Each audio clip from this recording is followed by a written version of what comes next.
Today what we're going to be working on is trim.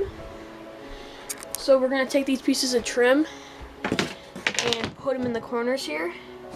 And we're going to use an bride nailer, this, and we can use that inside. And also to make the cuts, we're going to use a miter saw. I'll show you how and what we're doing, unlike other videos.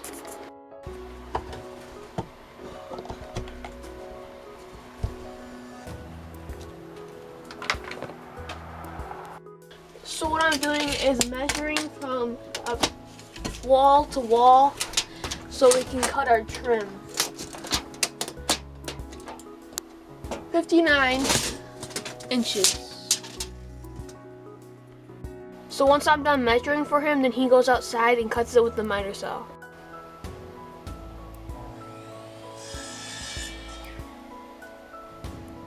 So all these gaps you see will all be covered up with trim. Also, there's a lot of scuff marks on the paneling, and the camera doesn't really pick it up too well, but what you can use is just a wet cloth and you can wipe all those marks off. It's just from working on it. It was hard to record because me and my dad had to both fit up here and it's just a small loft, but I'll try to record the two side ones, and I'll make sure to record the ones down there because these ones are way easier to record. So what we're doing here is these are just single nails, and if I put them on this side, it'll shoot out on the bottom if I have it holding up like this. So if I wanted to shoot up on the top so I'm not clipping the bottom, I put them on the other side like that. So now when I'm shooting, it's coming out on the top, and that's what I would do if I was nailing this board, which I am right now. So I switched it around. So something you have to remember when you're nailing with these kind of nails is you have to always switch it around.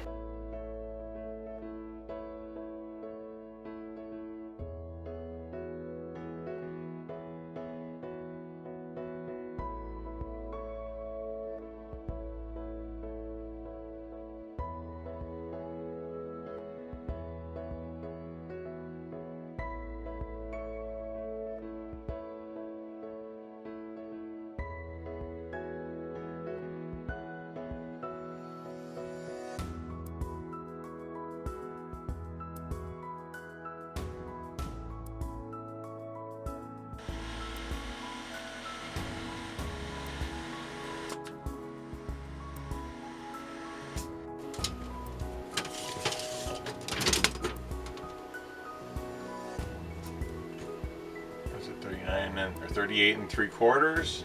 No. I would do 39. 39 inches. Okay.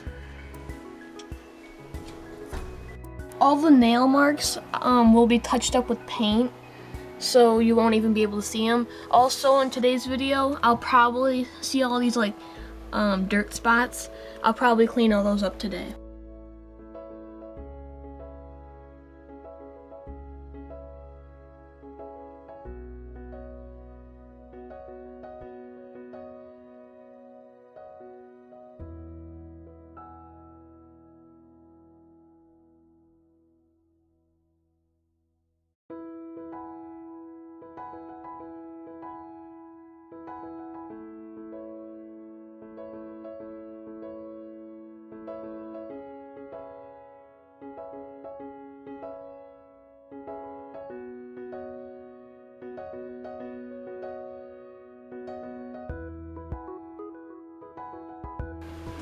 Because it's not attached, so there's a stud right there.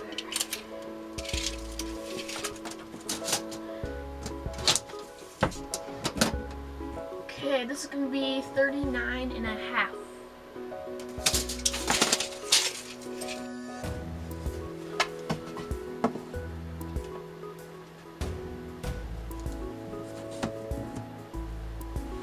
Perfect.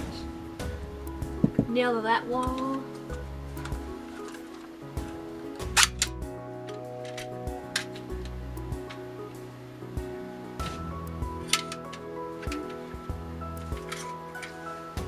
Switch them over.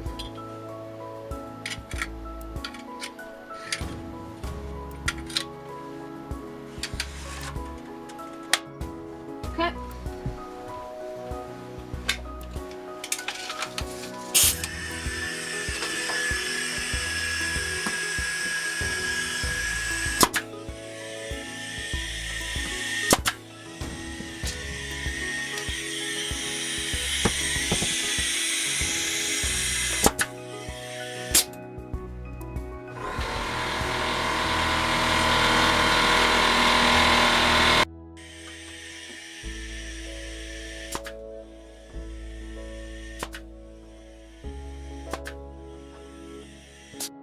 Here are some great books: Tiny Homes on the Move and Humble Homes, Simple Shacks, Cozy Cottages, Ramshackle Retreats, Funky Forts.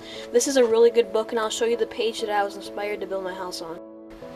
This is the house I wanted to build, and it kind of turned out to be a little bigger than I thought. And the author of this is Derek Dickerson, and you can find his book on Amazon. This book also has Derek Dickerson in it, and I'll tell you who the author is. The author of this book is Lloyd Clan, and here is the photo of Derek Dickerson in the house that he built, or shack that he built, and he's in the book. It sells for $28, but I only got it for $5. We would have to paint this trim anyways because it's just a base layer paint, so they want you to paint it again anyways, and it's better if you do because it looks nicer. We used nails that were painted with white paint. As you can see, after nailing them in with the hammer, they've kind of lost it, so we, like every house, we'll have to go touch up the nails, and there's some scuff marks. This light is finished. We need to put this on the other one, and I'll probably do that today as well. Maybe not, maybe I will. Does not have it. So we're using that as the height of my baseboard so we can cut trim accordingly.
Right there.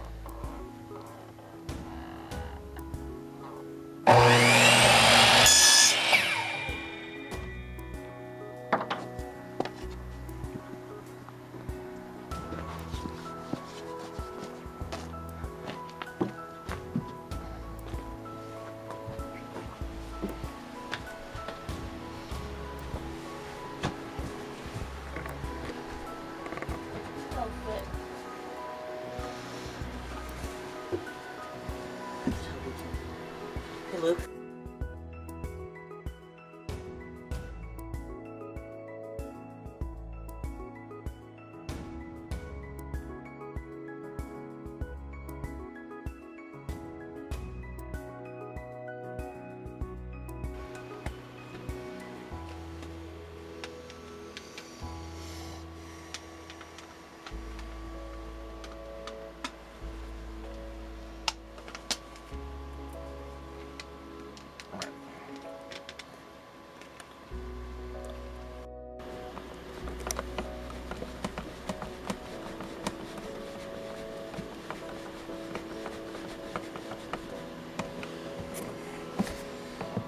So we finished all the trim, just the corner pieces. We have a lot more to do around the windows and such, but now I'm going to show you what we have next planned to work on. So these two boards were found in my scrap pile. One of them's painted white, and what we're going to use those for is right here we have a wire along my stud. It goes through the stud and into my light, and we're going to cover it up. So we're going to take a 2x6, not this one, this is like a little piece, but we're going to take a 2x6, put it right up here, and then put that down here so it boxes this whole wire in. Also, a lot of tiny house people, they end up doing a ton of work and they cut around these loft joists, and they end up just covering it up with a 2x6 because they don't like the way it turned out. So what we did, we didn't even try to cut them around the joist. What we're going to do is take a 2x6 and put it up there so it's all shelving, and you can put stuff up there. Right here, I have like a medicine cabinet. It's gonna go right here as a mirror on it. And we're also gonna put plywood for my little pile right there on there. And for right here, my big bookshelf. So we have a piece of glass that came from my front door that I'll show you. And we're gonna frame it in to right here. And then from this side and from this side of the stairs, you can reach through and grab stuff because the shelves are gonna be parallel with the steps. So it looks like a big step. We also are gonna buy like flat pieces of like paneling. It's like flat trim, and we can fill it in. And we still have a lot of trim to do, like up there around the windows. And we spent like just like an hour going through everything we needed to buy and how we're gonna build everything. This bookshelf is gonna be really cool, and I'll show you the piece of glass we're gonna put in it right now. So this is my front door, and we have panels of glass in it, and it's like a panel of tree. We had to replace both of these because they started to leak and they weren't installed properly. So we have the extra panel in the garage that I'm gonna use for shelves. This is the panel of glass. These next few days, we plan on working in this area of the house. Also, this will be my kitchen. This is just a table here for temporary use, but this will be where my kitchen is going to be. It's going to be this high, and it's going to come out to this stud. I'm not used to seeing this wall at all because it's always covered up with paneling. But we brought the big piece of paneling to the garage, and now we're just throwing these scraps in the house. I hope you guys enjoyed watching. Please stay tuned for the next video. I might have another video. This is my 4th day in a row posting a video, and I might have another video posted tomorrow or Monday, so stay tuned for that.